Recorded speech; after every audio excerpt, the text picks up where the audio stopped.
皆さんハロー、マサトです。今回もカナダの世界遺産カナディアンロッキーからお届けしてまいりますが、今日はお食事編です。私一人なんですが、実は今日行くレストランにもう久美子が行っています。今日行くレストランはよいしょ、バンフアベニュー沿いにあるザ・エルクというレストランです。ここのルーフトップ、屋上の席がすごく景色が綺麗で、今日その席が取れたと久美子から連絡があったので、これから行ってみようと思います。それではレッツゴー。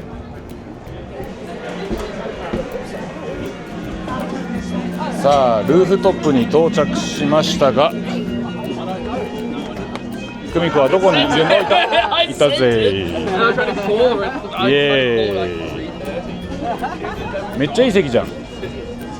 今日はこの席を久美子が取ってくれました。さあでは着席しましたけど、よく取れたね。ここが結構空いとったけど、今マークが来る前にバタバタバタって埋まったんよ。周りはこういう景色です。でこのルーフトップ、エルクのルーフトップ超綺麗よね、ここから見えるのはもうこうドーンと見えますかね。カスケードマウンテンがすごく綺麗に見える最高のロケーションです。今日天気いいしね。そうだね、また晴れたんでせっかくならってことで来ました。じゃあこれからメニューを選んでいきましょう。 Yes. Hola. Yes, thanks so much waiting. So could we get the tower of this hazy IPA? The tower? It's Yeah, like tower. this big, it's 3 Yes. liters. Yeah. Okay, sure. Could we all sharing? Could get the Aussie chicken army Sure. and lemon and pepper chicken wings, Yes. Would you like ranch or blue cheese sauce on the side? blue cheese. Blue cheese? And then if it's possible to get like side of the onion rings, Sorry? side of the onion rings. Oh yeah, a small portion of onion rings? Yes, Sure. thank you. That'll be all. でこのエルクレストランなんですけど、ルーフトップが有名よね。景色、見ての通り景色めちゃくちゃいいんですけど、いつも毎年毎年来よう来ようって言ってて、なんだかんだシーズン終わり、毎回シーズン終わりになるね。もう9月の下旬ですが、そろそろもうラストチャンスっていうことで、来ました。今日でもめっちゃ天気当たり日やね。当たり、気温がだいたい20度から15度ぐらいですけど、すごくいいコンディションの中で楽しめそうです、ただ西日がすごいんでサングラスとかはあった方がいいと思います。マサトの方は眩しいな。じゃあ、この動画でただ食べてるだけだと面白くないんで、レストランの注文の仕方、いろいろあると思うんですけど、久美子がレストランで働いてるんで4つね、ちょっとバリエーションを紹介しようと思います。で一番簡単なのはCan I get ブラブラ or can I have? ブラブラブラ、can I から始まるやつかな、じゃあその次になんか調べたら出てくるようなやつは、Could I? Could I get? Could I have? can が could に変わるね、それ違いは何なのcould の方が少し丁寧。でも can I でも can I please have とか can I please get って言えば OK ね、大丈夫。はい、じゃあ3つ目、こっからは多分あんまりなんだろう、こうテキストブックには載ってないよね、だけど実際使われてるフレーズとして3つ目、 May I please have? May I please get?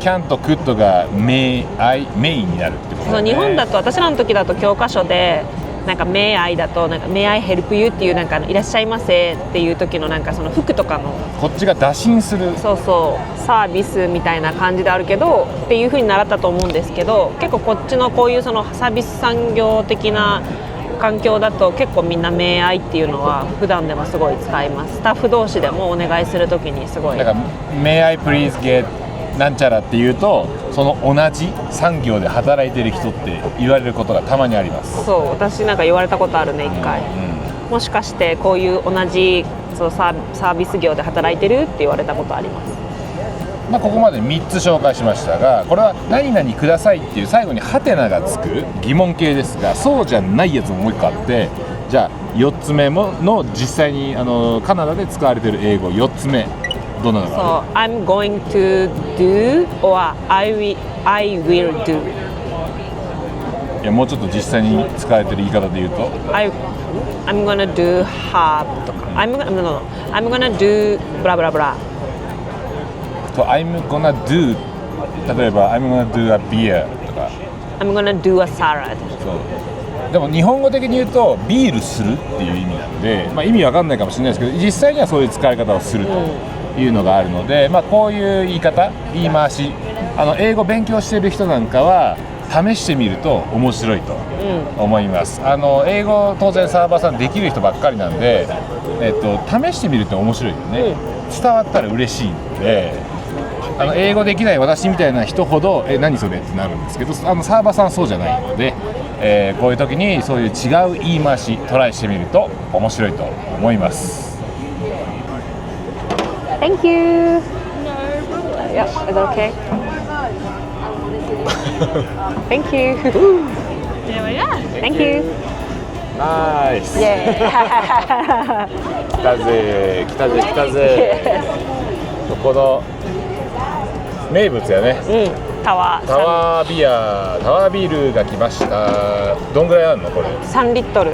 3リットルこれぐまあらいの1人 1.5 ずつやね。まあそうだねこのグラスでいうと1人4杯分ぐらいあるんでちょっと待ってよ、まあ、こんなのがあります。自分で注いでいくスタイル、まあちょっとプチこっちのサーバーになった気分が味わえるよねこれ結構こう思い出にもなるから面白いと思います、まあ、ビールが好きな人とか、まあ、4人とかで来たらいい感じにシェアできるんで、ね2人飲む人はもうおらんよね。うまそうヘイジー IPA 濁ったビールです。イエイほほこれでも楽しいよね、でこれやってるとめちゃくちゃ周りの人に見られるっていうそういう特典もついてます。あいつら何飲んでんだって言われるよね。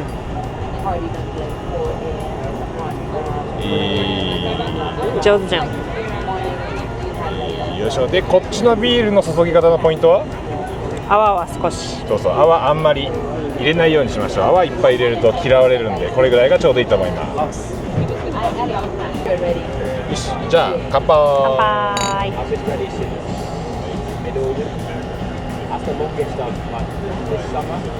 うまい。どんな味？なんかフルーティーでちょっと濁ったもたっとした感じもする飲みやすいビール。でもまあアルコールが苦手な人はすごい強く感じるかもしれんって感じ。美味しい。結構フルーティーでいいよね。気持ちいいね。 I love it. It's just huge like the beer tower. So cool. We love that these beers. Every time we come here, I always order this one. Crazy. Oh, that's great. Oh, really? Thank you.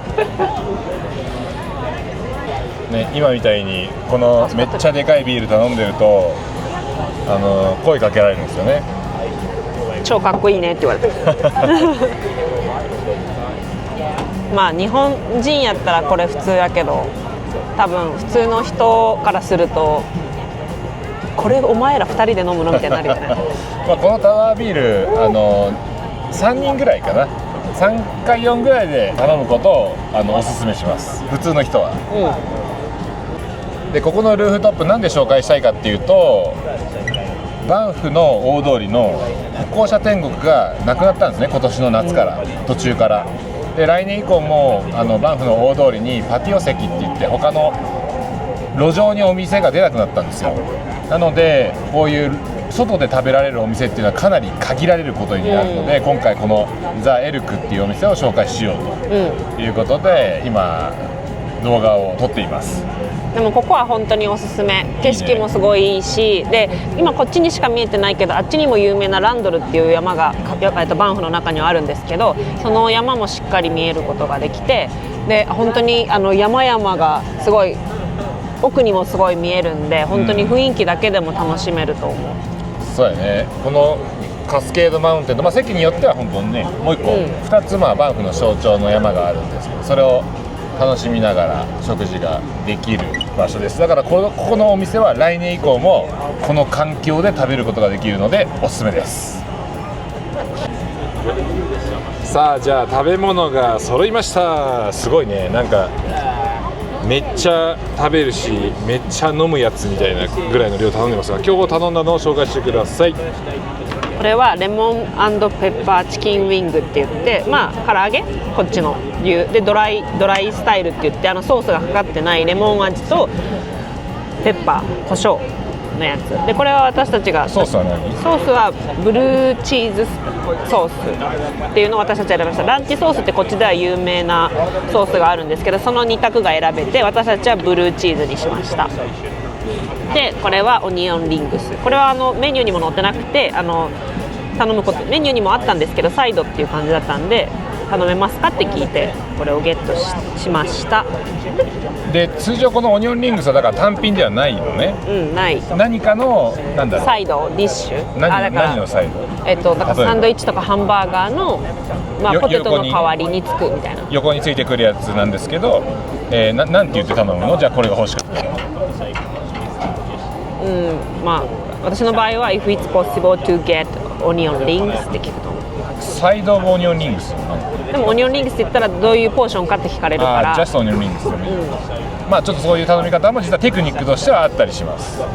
でこれはオーストラリアン、何だったっけな、メニューないけど、なんかオーストラリアのパブで有名な食べ物らしくて、サラダとこのフライドチキンにチーズがかかったやつと、フライがついてくるっていうのが結構ベタなこういうパブ料理ですね。じゃあこれをこのロケーションの中で食べていきましょう。レッツゴー。さあじゃあフライドチキンウィングスか、これ食べていきます。何だっけ、味何だっけ？レモン&ペッパー。そのまま食べようか、さっき。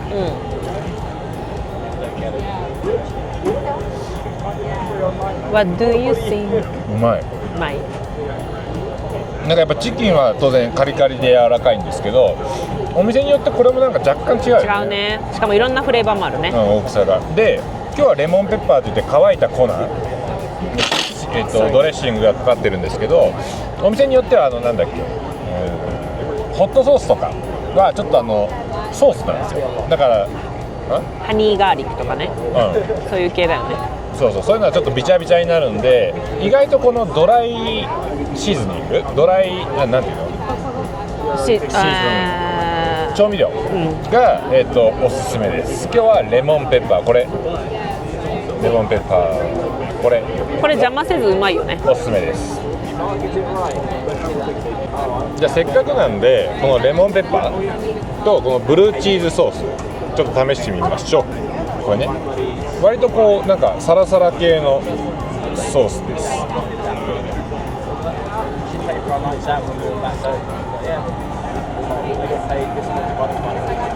これもうまい。どううまい？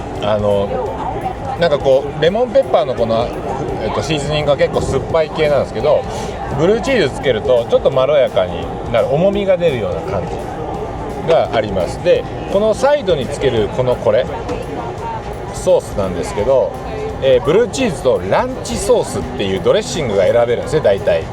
でブルーチーズの方がちょっと深みがあるからおすすめ。あっさり系のこのソースがいい時はランチソースがいいと思います。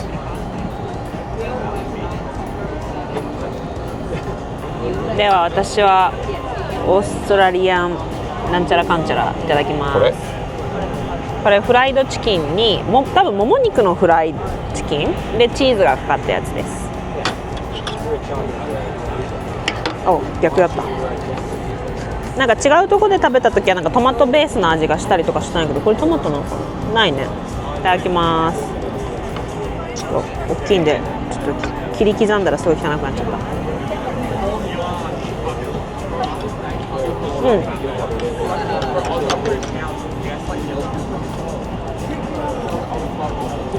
ご想像の通りチーズとチキン、フライドチキンっていう感じで、これ自体はクリーミーなフライドチキンを食べてる感じ。クリーミーな何にもない味の唐揚げでも美味しい。でもこうやってケチャップとかを追加で頼めばもらえるんで、ケチャップとかでちょっと自分で味を調節したり、こうやってついてる塩コショウとかで自分で味を調節するのがおすすめです。それはつまり頼まない方がいいってこいや美味しいんよ。だけどお店によって全然違うから、でこういうのって日本にないじゃん。だから個人的にはおすすめ。オニオンリングいきましょう。いただきます。これは何もとりあえずついてなくて、多分塩とかがついてるだけだと思います。いただきます。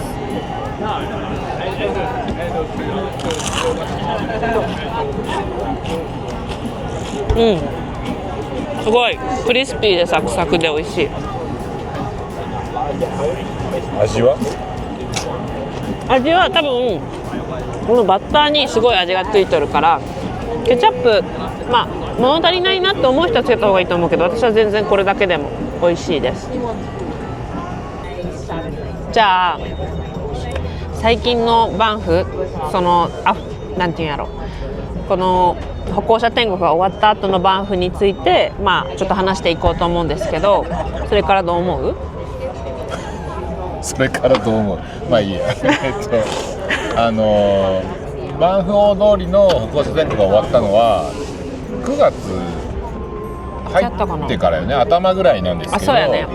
でそこからじゃあなんかめちゃくちゃ何が変わったんかっていうと、意外とね変わってないんですよ。そうやね。人混みというか、だからもともと実は道路、車が走ってる車道を歩いてる人実は少なかったんじゃないかなっていう印象です。だから歩行者天国がなくなったからといってその本来の歩道がめちゃくちゃ混み合ってて歩きづらいとか、そういう状況には今のところなってないと思います。そうやね。確かに人は多いけど全然ね、なんか人が多くて東京とかみたいに歩けみたいな感じではないからいい感じよね。だから歩行者天国なくなったからといってっていう影響は意外と出てないのかなと思います。そうやね。じゃあ逆に、このバンフのダウンタウンで働いてる久美子の立場から歩行者天国あるない、何が違う？総じてなんか忙しいかなっていう体感ではあります。特に夜なんてもっと忙しいんで、逆になんか別にアベニューが閉まったからって言って別に忙しさが変わったかなって言ったらあんま変わらないかなっていうのはマサズと同じ体感だから。これもしかしたらですけど、この歩行者天国実は経済的なインパクトはほぼなかったんじゃないか説ってことよね。でなくなったけど人混みは変わってないと、確かにお店の忙しさも変わってないってことは、あってもなくても一緒ってことはなくていいんじゃないって話に当然なるよね。確かにアベニューが開いたことによってシフト、サーバーの人数は変わったんですけど、収入的な部分と忙しさの部分では全然変わんないかなみたいな感じですね。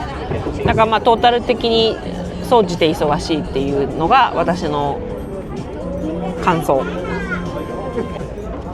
さあではちょっと長々と、取ってきてこのザ・エルク紹介していきましたけど、せっかくの機会なんでちょっと普通に食事をしながら、楽しんでいきましょう。そうやね。私たちも最後の夏だと思うんで、この感じは楽しんでいきたいと思います。では食べていきます。